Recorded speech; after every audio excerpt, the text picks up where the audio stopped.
Chapter 1, Environment. After the long vacation, when Ravi started going to school again, he noticed that the only playground next to his school was dug up. People said that a huge building with many flats will be constructed here. Ravi was almost in tears when he realized that the big playground with its soft grass, marigolds, and butterflies is gone forever. He shared his feelings with his classmates. In the assembly, the principal too sadly observed, "See how our environment is changing."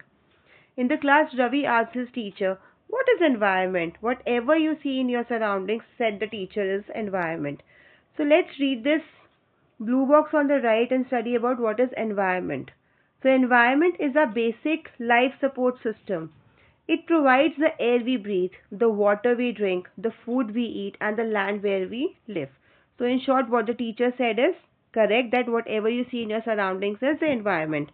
So children, this is the definition of environment. Please learn this. Environment is a basic life support system. It provides the air we breathe, the water we drink, the food we eat, and the land where we live. Now, I am here again. Here. In the class, Ravi asked his teacher, "What is environment?" "Whatever you see in your surroundings," said the teacher. Ravi thought aloud. That means the school building, tables, chairs in the classroom, even that open field, the road, the garbage, my friends, all are parts of our environment. Yes, said the teacher, but wait. Some objects are created by nature, for example, mountains, rivers, trees, and animals. But others are made by people, for example, roads, cars, clothes, and books. So these are man made. Okay? Now, I am leaving this paragraph and I'm here now. Ravi, Paramjeet, Jesse, Mustafa, Asha were all excited about making this list because the teacher asked them to make a list of the creations by nature and those created by human beings. So they all were excited about making their list. Why is our environment changing? Asked Iqbal. Now the teacher answered, it is because of our needs. They are increasing day by day. So we are therefore modifying and at times even destroying our natural surroundings, the teacher replied. Now what here the teacher means is by that when we are making our home, so we need furniture there. So for furniture we need wood, and for wood we are cutting the trees. So that is why, because of the increasing demands, everyone wants good furniture in their home. So the wood is declining. Thereby the forest, the trees are declining. Okay, and because of the trees are declining, the environment is changing. Now before proceeding, let's study this whole diagram. Actually, this is very important. So components of environment, there are three important components of environment: natural, human made, and human. So in natural we will have air, atmosphere, water, hydrosphere, then land, lithosphere, and living things, biosphere. These four factors constitute the natural environment. Then human made. Human made are, what are human made things? Buildings, parks, bridges, roads, monuments, industries, and many more. And then third one, human. See, humans will be considered in different categories: individual, family, community, religious, then educational, economic, and political situation. Okay. So now before proceeding to a paragraph, let's come back to our first page again and let's read this blue box on the right hand side. So we have already done till here. Now I am reading from here. How do human beings modify this natural environment? So the car fumes pollute the air. Water is collected in a pot. Food is served in vessels, and the land is used to build factories. So if you will get a question in exams, how do human beings modify the natural environment? So you will write this answer. The car fumes pollute the air. Water is collected in a pot. Food is served in vessels, and the land is used to build factories. This is the answer. Then also you will include human beings make cars, mills, factories, and manufacture containers. This is how human beings modify natural environment. From the above conversation, you understand that the place, people, things, and nature that surround any living organism is called environment. So children, this is a definition again of environment. The place, people, thing, and nature that surround any living organism is called the environment. And you can also add a line that it is a combination of natural and human made phenomena along with a definition. while the natural environment refers to both biotic and abiotic conditions existing on the earth. Now let's learn the definition of biotic and abiotic.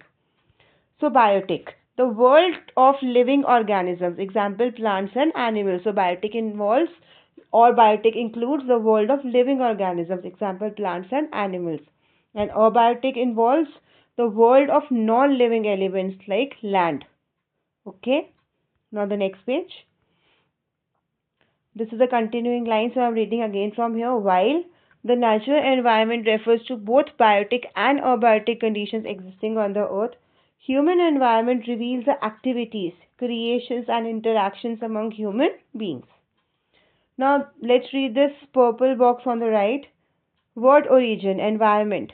So, environment has come from the French word environner or environner with a double N, meaning neighborhood. So, you can write with a single N and you can also write with a double N. So, both are correct, meaning neighborhood. Now, natural environment. So, land, water, air, plants, and animals comprise a natural environment. You are familiar with the meaning of lithosphere, hydrosphere, atmosphere, and biosphere from a previous class. Now, let's read what is lithosphere. So, lithosphere. Lithosphere is a solid crust where we live. Okay? See here, you can see this diagram. Lithosphere is the solid crust where we live. So, lithosphere is the solid crust or the hard top layer of the earth. It is made up of rocks and minerals and covered by a thin layer of soil. It is an irregular surface with various landforms such as mountains, plateaus, plains, valleys, etc. Landforms are found over the continents and also on the ocean floors. So, first you have to learn this definition of lithosphere, okay, and then you have to also learn that various landforms exist in lithosphere such as mountains, plateaus, plains and valleys. Okay. And landforms are also found over the continents and also on the ocean floors. Ocean also has a solid crust. Okay. Now lithosphere is a domain that provides us forests, grasslands for grazing, land for agriculture and human settlements.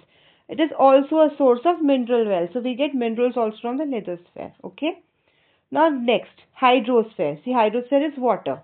So the domain of water is referred to as hydrosphere. You can see in this diagram as well. The domain of water is called hydrosphere. It comprises various sources of water and different types of water bodies like rivers, lakes, seas, oceans, etc. And it is essential for all living organisms. In other words, water is essential for all living organisms. This is a very important component. Okay. So you have to learn this whole paragraph in hydrosphere. If you get a question, write a short note on hydrosphere. So you have to include the whole paragraph. Then the atmosphere. We all know atmosphere, air. Okay, so if we look in the sky, there is all atmosphere there. So the atmosphere is a thin layer of air that surrounds the earth. The gravitational force of the earth holds the atmosphere around it. It protects us from the harmful ultraviolet rays, the ozone rays, and scorching heat of the sun. It consists of number of gases, dust, and water vapor. Number of gases means nitrogen, oxygen, carbon dioxide, dust, water vapor, etc. The changes in the atmosphere produce changes in the weather and climate. Then, plant and animal kingdom together make biosphere or the living world. So now this is the definition of biosphere. Plant and animal kingdom together make biosphere or the living world. It is a narrow zone of the earth where land, water and air interact with each other to support life. Now our next topic, what is an ecosystem? Before reading this paragraph, let's read this yellow box on the left hand side. Ecosystem, the definition of ecosystem. So ecosystem is a system formed by the interaction of all living organisms with each other and with the physical and chemical factors of the environment in which they live, all linked by transfer of energy and material. Okay, so again I'm repeating the definition so that you can learn, and to make it easy for you to learn, children, please read it with me. If you will read along, you will tend to remember a few words already. So ecosystem, it is a system formed by the interaction of all living organisms with each other and with the physical and chemical factors of the environment in which they live, all linked by transfer of energy and material. Now, what is an ecosystem? At an NCC camp that Ravi's class was attending, Jesse exclaimed, "What a heavy downpour!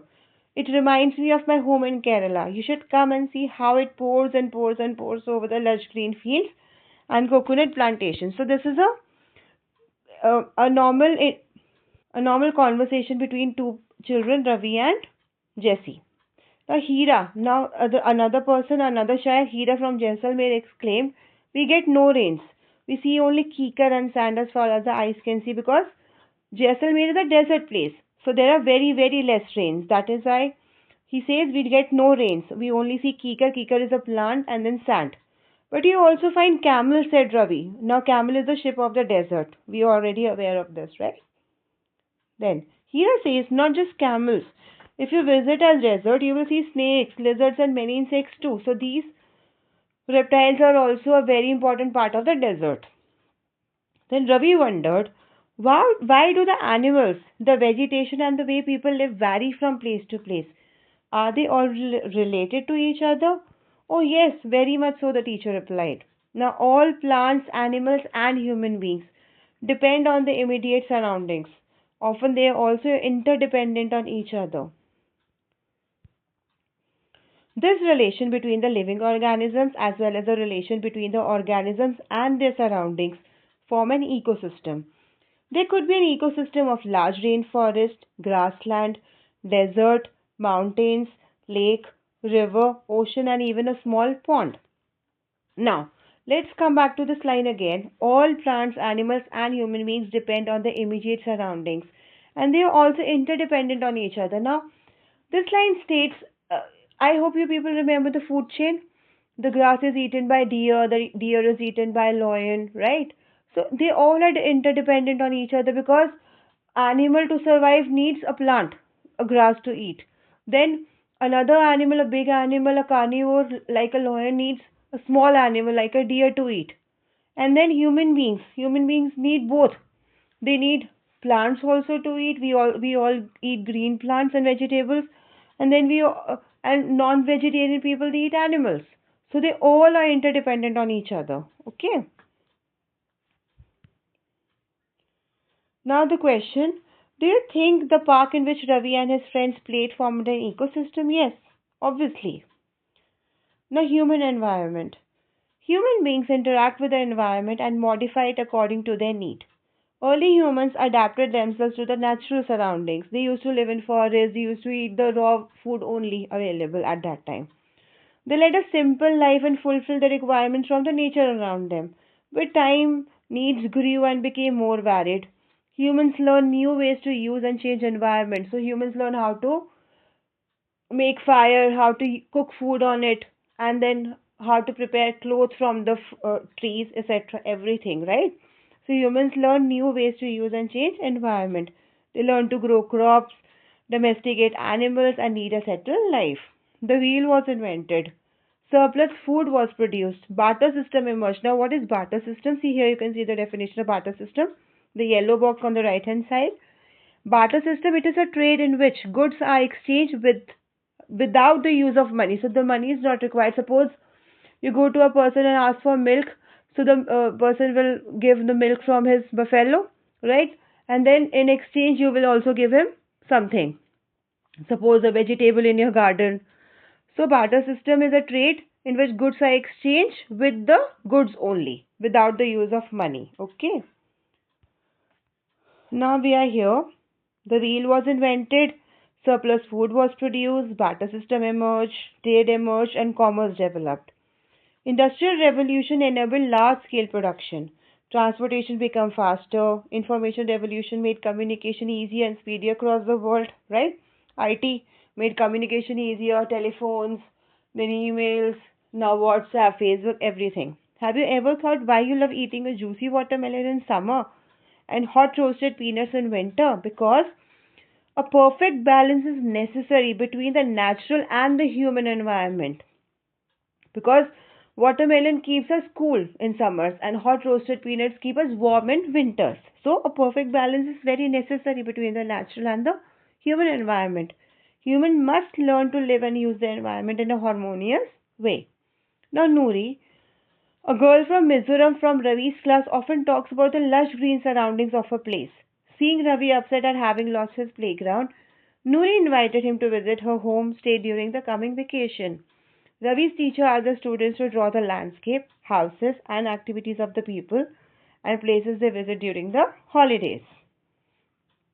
So here we come to the end of this chapter. I will upload the exercise in the next video. Thank you.